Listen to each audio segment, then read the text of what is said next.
It's been reported that literally 73% of Gen Z has zero friends. Reality is that Gen Z has it worse than millennials and Gen X, and especially boomers. Self-improvement is one of the worst mental illnesses somebody can have. I don't want to go out with nobody. I don't even trust people. I don't even trust my damn self. Where is this going to go now? How's this going to help?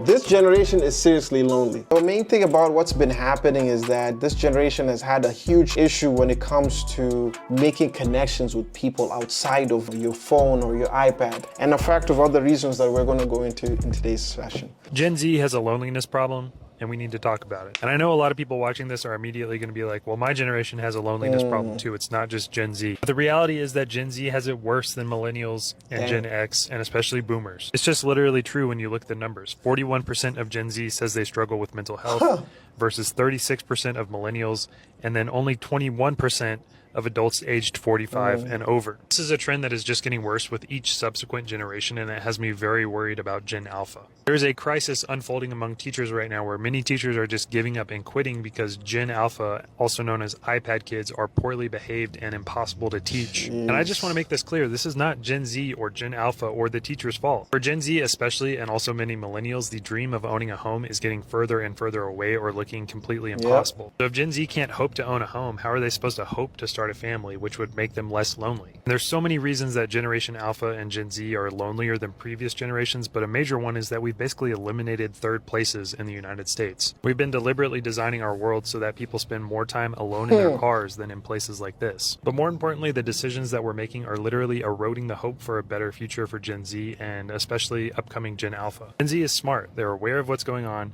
They're literate. They're hardworking.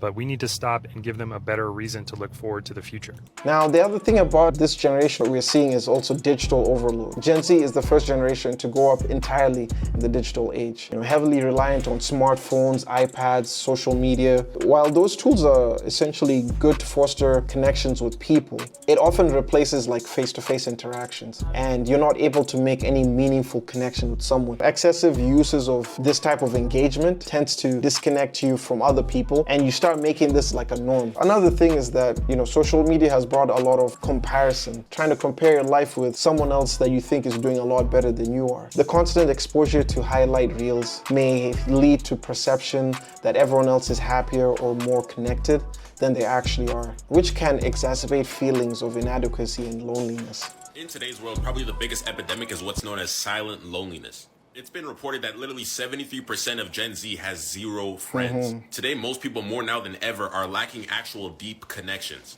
In a friendship, right, on one hand, you don't want to always be trying too hard because then it looks like you're just begging for a friendship. But if you're not checking up on people too, you're also in the wrong. Like nowadays, people are only friends based off things they need or things you can provide for someone. I also think that today with self-improvement, once you commit to working on yourself, you almost fall into this gray area where, okay, you're focused enough to work on yourself, but there's no one really doing that same thing with you. And simultaneously, while you're doing that, you're giving up other habits that you might have used to dabble in before. Let's say it's drinking, for example. If you're abstaining from alcohol at the moment, you're going to lose all of those friends who you used to go drink with. But at the same time, you're not also at that level to where you can associate directly with the people you want to be, like the successful people. Another thing too, people might not like to hear this, but it's most important. A lot of people would rather watch someone else live out their dreams than live out their own dreams. That's just how the culture's going. The one thing I would say is this: if you have a good group of friends that, let's say, you used to go drinking with, as you mentioned in this example, and maybe this time you decide, hey, maybe I'll quit that and I'll work on myself. If these are a good group of friends that you have, they'll understand it, and they would actually respect it and support you. In fact, there are times at which you could even end up inspiring them to also do the same thing. It only takes one person to make a change. It's this cultural shift towards individualism is what's killing people. When you're going through this household culture of wanting to improve yourself, always grinding, it's like you either find a group of people who are doing it with you or you do it by yourself. And if you can't do it by yourself, don't worry, they're going to end up regretting that they didn't join you. No, hey, you can always still hang out with other people and still work on improving yourself. And because this is becoming such a huge problem, Australia actually made a ban on social media for any person who's under the age of 16, which I think personally is a good thing. But let's check it out. It's the world's first law to ever ban social media for children. In Australia, platforms like TikTok, Facebook, Snapchat, Reddit, X, and Instagram now have a year to figure out how to impose this. After that, they could face fines of up to $33 million if they fail to keep kids under 16 from having accounts. Australia's Prime Minister says the law supports parents concerned by online harms to their children. But Facebook and Instagram's parent company Meta says the legislation was rushed. An Australian lobbying group says the ban was passed in just a week and that no one can explain how it'll work. And some mental health advocates have also warned of potential unintended consequences, including isolating children who use the platforms to find support. Now, the ban doesn't apply to educational services, including YouTube, WhatsApp, and Google Classroom. The big question is how now they will verify a user's age, because the law states these platforms can't just require a government ID. And of course, the big question, will other countries follow suit? This is going to be interesting. Let's read the comments. As an Australian, I will be the one that regulates my kids' social media, not the government that has put us in a recession. Listen, kids will never listen to their parents when it comes to social media regulation. There's always going to be a way around it that they'll find to be able to use social media. I think this is just an added step to ensure that they don't ever use it until they're above 16, because you don't have to worry about the harmful content that they're watching or sharing online. So now they'll have to be forced to interact with people in person, which I think it's a great start to kids' development, honestly. Life flies by really fast. Yep. And if you think about it, there's really only two phases of your life. The first phase is your childhood. And if you're lucky enough to make it to the second phase, that's parenthood. There's nothing else, that's it.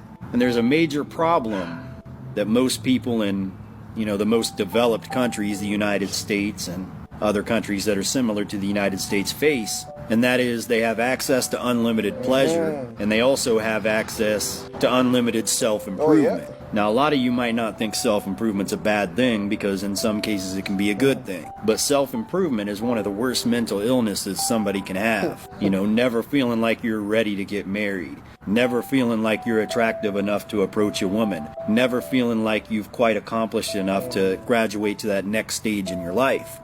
That's what self-improvement does to you. It makes you feel like you're never good enough. You remember in the movie Fight Club when Brad Pitt said, self-improvement is masturbation. It was a clever and witty line, and I know a lot of people remember that line. But most people don't understand the subliminal message behind it. If you spend your whole life self-improving, working out, making millions of dollars, starting your own business, buying houses, buying cars, developing yourself socially or any other way that you can possibly improve, at the end of the day, if you don't have meaningful connections with other people, you might as well have sat at home and masturbated, because you accomplished the exact same thing. All you did was pleased yourself. And that's the cold hard truth. That's a black pill that a lot of people have to accept. And I guess the main point that I want to drive home here is, if you're somebody out there that's never graduated to that second phase of your life, and you're an adult, you're in your 20s, 30s, you're 40 years old, no matter how much you improve yourself, no matter how much you develop yourself, at the end of the day, all that money you make, all of those life lessons, the houses and cars you buy, the property, everything you've established in your life,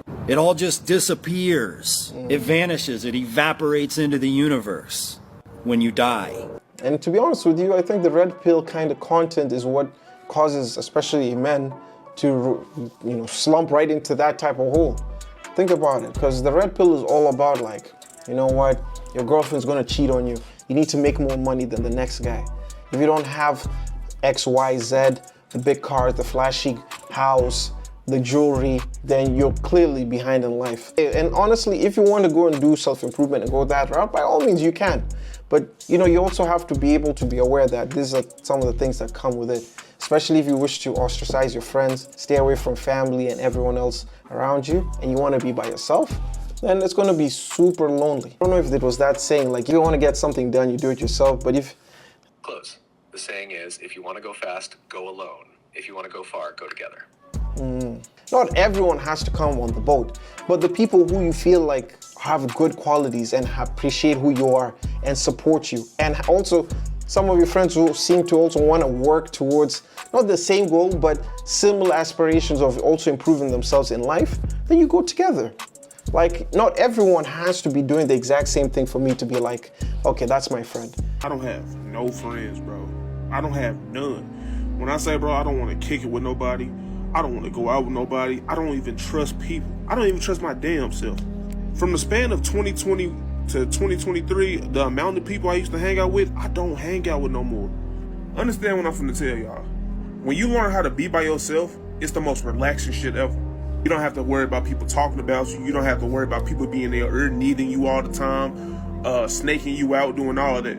And no bullshit. The less people you have in your circle is the less problems you got to deal with. You probably got friends in your circle, bro, who probably get in fucking trouble all the time. They always got you with some shit. Or you probably got some people in your friend group who want you to do this and that, but you don't agree with doing that. You want to go your own way. Then on top of that, I already don't fuck with people. I don't even like being around people. And this might be a messed up thing I'm finna say, but I don't even like being around my own fucking family. So really having friends with me, folks, like, it's really not an option for me. Like, I fuck with y'all heavy, bro, but I just don't do well with people in person. Like, when I say, bro, I'm the coolest motherfucker you'll ever meet in your life, but I just don't want to be friends with people because I know what comes with the bullshit. Then on top of that, the things that people do in this generation, I'm not a part of. I don't want to be a part of. So call me lame, call it what you want it, bro. I don't want to be around people. I don't want to hang with niggas. I don't want to kick it with y'all. I don't have friends. It's probably a lot of y'all like me right now who probably won't say nothing, but y'all probably feel the same way. And I'm just one of the people, bro, who never cared about fitting in with people. Shit, I was the known person in high school, but I didn't have friends. You're going to the point where you don't trust your friends, your family, and you can't even trust yourself. Where is this going to go now? How's this going to help you? If you ever need to confide in anyone, if you ever need any help in life, you're going through some difficulties, who do you go to? Like, what's the end result? And like, the worst thing about it is that there's a lot of people who just agree with this. You almost feel like you want to connect with this person. To be honest with you, this is not what you want for yourself. I understand what he's saying. I've been there before, but I would not want to ever go back to this situation again, because those were some serious dark times. And it's one of those situations where you're like constantly questioning yourself, your worth, whether you belong here in life. It's tough. Someone who also said this: avoid isolation. Building walls around you hides yourself from valuable information. So as I go into my 30s, I really have no friends. I decided to end most of my relationships because they just no longer serve me. And someone asked me, well, who do you have to talk to now? God and ChatGPT. Oh my God. And that's all I need. I was venting to ChatGPT the other day, and that man said, you're doing great. I'm proud of you. I'm here whenever you need me. Oh my God. This has to be jokes. What are we? You know what I'm saying? I don't need nobody. I'm cool. So ChatGPT is always going to praise you for everything you did, but he won't give you any proper assessment of what you need to improve on yourself. It's best to maybe go out there and touch grass. Go and make some friends instead of talking to an AI bot. These are just some of my opinions and insights that I'm kind of highlighting as well along with it. Let me know what your thoughts are down in the comments below, and let's hear what you have to say. If you like the video, make sure you like, comment, and subscribe if you're new. And I will see you guys in the next video. Peace.